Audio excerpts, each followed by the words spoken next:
عورتوں کا ایک میلہ لگتا تھا خانہ کعبہ کے پاس، صرف عورتیں اکٹھی ہوتی تھی، میلہ لگا ہوا تھا۔ ایک تورات جاننے والا یہودی عالم بھی آیا ہوا تھا، وہ بیبیوں کے مجمع پہ نظر ڈال کے کہنے لگا، بیبیوں مرد کا کام تو کوئی نہیں عورتوں کے مجمع میں بات کرنا، لیکن میں تمہیں ایک پیغام دینے لگا ہوں، اللہ کے آخری رسول جو مکے میں پیدا ہونے والے ان کے آنے کا وقت قریب آ گیا ہے۔ وہ بیوی بڑی خوش نصیب ہوگی جنہیں ان کی رفاقت ملے گی۔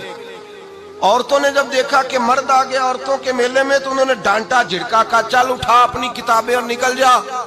حضرت خدیجہ کہتی ہیں باقیوں نے ڈانٹا پر میں نے بات پلے سے باندھ لی، میں نے پلے سے باندھ لی اور میں انتظار کرنے لگی کہ اللہ کرے وہ نصیب میرے ہی ہو، اللہ کرے مقدر میرا ہی کھلے۔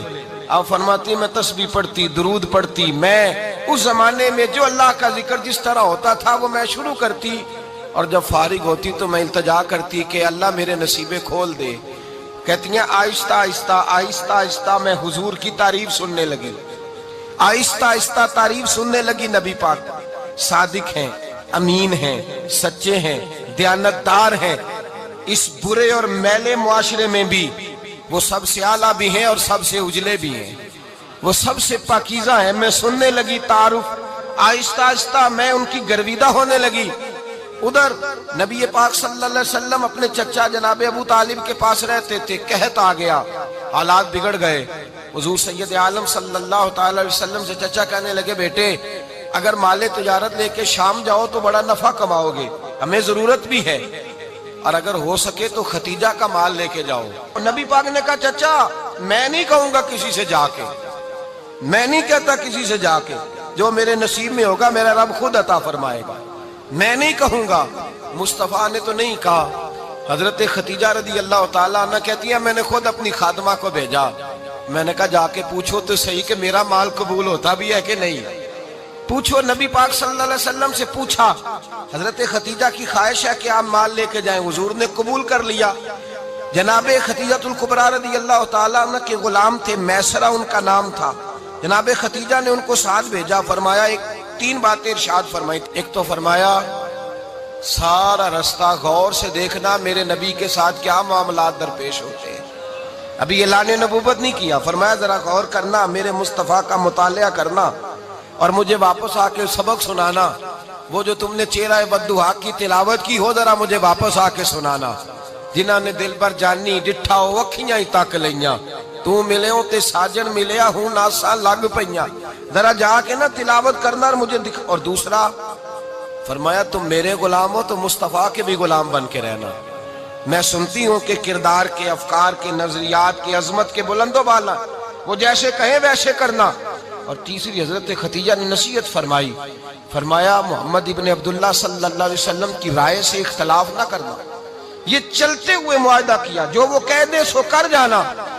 غلام کہتے ہیں میں ساتھ گیا، باتیں میں نے سن لی، لیکن جب سفر شروع ہوا نا ابھی چند منزلیں طے ہوئی تھی، میں نے کہا خدیجہ آپ نے کیا نصیحت کرنی تھی، ان کے ساتھ جو رہے گا وہ ان کا غلام ہی بن جائے گا، ان کے ساتھ جو رہے گا تو اجے میرا محبوب نہیں ڈٹھا جن ویکھ کے چن شرماوے، جے رکھے ہاتھ پھلاں وچ ہاتھ نال پھلاں رل جاوے، تے ادھی راتی چن چڑھ جاندے جدوں جلوہ فرماوے۔ مایا جو بھی ساتھ رہتا غلام ہو جاتا۔ میسرہ کہتے میں گیا، تجارت شروع ہوئی، کہتے ہیں نبی پاک صلی اللہ علیہ وسلم جب منڈی میں پہنچے تو لوگ قسمیں اٹھا اٹھا کے مال بیچ رہے تھے۔ اللہ کے محبوب جب گئے نا تجارت کرنے تو ایک آدمی کہنے لگا چلو معاذ اللہ بتوں کے نام تھے لات و منات، کہنے لگا لات کی، عزا کی، منات کی قسم اٹھاؤ، تو نبی پاک فرمانے لگے ان کی قسم اٹھاؤں جن کا میں نام لینا بھی پسند نہیں کرتا، ابھی اعلان نبوت نہیں کیا۔ اور فرمایا ویسے بھی میں قسم دے کے مال نہیں بیچتا، خریدنا ہے تو خریدو، نہیں خریدنا تو نہ خریدو۔ کہتے ہیں لوگ قسمیں اٹھا اٹھا کے پیچھے جاتے تھے، پر میرے نبی جس سے رخ پھیرتے تھے وہ نبی پاک کے پیچھے ہو جاتا تھا۔ ماتے کئی گنا زیادہ نفع کمایا۔ ہم رستے میں تھے، حضور ایک درخت کے نیچے آرام کرنے لگے، ایک عیسائی راہب غار میں بیٹھا تھا، نکل کے آ گیا، مجھ سے کہنے لگا مجھے وہ جانتا تھا، میں سرا یہ کس کو ساتھ لائے، یہ کون ہے؟ میں نے کہا اہل قریش کے ایک معزز آدمی ہے۔ کہنے لگے یار جس درخت کے نیچے یہ لیٹے ہوئے ہیں یہاں عام آدمی نہیں لیٹ سکتا، یہاں وہی لیٹے گا جو اللہ کا سچا رسول ہوگا۔ یہاں دوسرا کو لیٹ ہی نہیں سکا. یہ رسول ہے، ان کا خیال رکھنا. کاش میں اس وقت تک زندہ رہوں جب یہ نبوت کا اعلان کریں. میسرہ کہتے ہیں میں غلام ہو گیا. نبی پاک صلی اللہ علیہ وسلم کی ادائیں مجھے بھانے لگیں. جب واپسی پہ نکلے تو گرمی بڑی شدید تھی. فرماتے ہیں جب دھوپ تیز ہوتی تو بادل کا سایہ آ کے حضور پہ سایہ کر دیتا. بادل کا ٹکڑا نبی پاک پہ. اللہ جانے کہاں بیٹھ کے لوگوں نے کتابیں پڑھی ہیں جو کہتے ہیں 40 سال کے بعد نبی بنے تھے. پتہ نہیں کہاں بیٹھ کے کتابیں پڑھی ہیں. ہم نے تو جو سیرت پڑھی ہے وہ بتاتی ہے کہ تیری حیات پاک کا ہر لمحہ پیغمبر لگے، ہر لمحہ پیغمبر لگے. یہاں تو وہ لوگ جو کئی سال پہلے 20 اور 25 سال پہلے حضور سید عالم صلی اللہ علیہ وسلم کی رفاقت میں رہے وہ اعلان کر دیں. لوگ پتہ نہیں کہاں بیٹھ کے کتابیں پڑھتے ہیں، کہاں بیٹھ کے.